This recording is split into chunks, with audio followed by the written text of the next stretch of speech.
When acid reflux is not acid, are you secretly suffering this? Gastroesophageal reflux diseases usually become problematic because of the stomach acid that flows out of your stomach into your esophagus, throat, and mouth, damaging the tissue located there. Millions of people suffer this disease, and the traditional medical system has no solution other than very dangerous medications. But a new study in the journal Laryngology has just discovered that your acid reflux may actually not be all that it seems. In fact, it may be non-acid reflux, which is a whole new ballgame.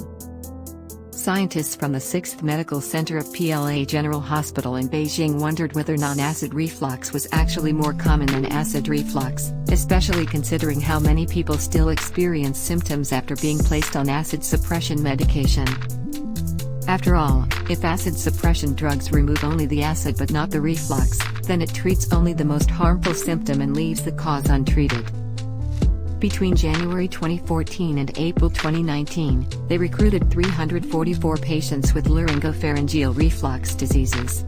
They were also given 24-hour intraluminal impedance tests, which included a detection of the number of times stomach contents came back up, the pH of the regurgitated contents, and symptoms such as swallowing, coughing, throat clearing, belching, burning, and so forth. They then counted their subjects' weekly number of acidic and alkaline reflux events to see which occurred more often.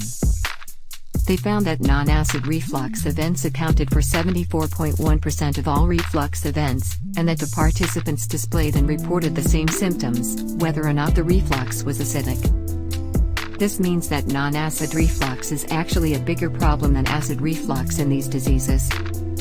While it may be true that regurgitated acidic contents can cause greater harm to the lining of the esophagus and throat, non-acidic contents still contain bile and enzymes that can irritate these tissues.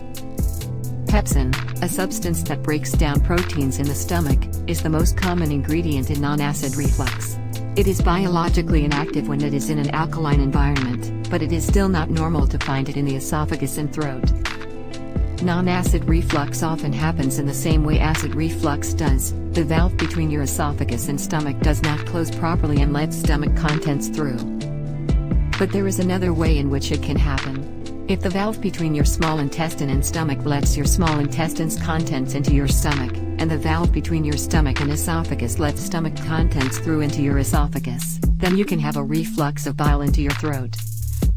Bile is produced in your small intestine to break down the fat you eat. It is alkaline, and it can burn your throat if it ends up there. I have helped thousands of people to successfully eliminate their acid reflux. Interestingly, the exact same method, explained on the description, works for non-acid reflux.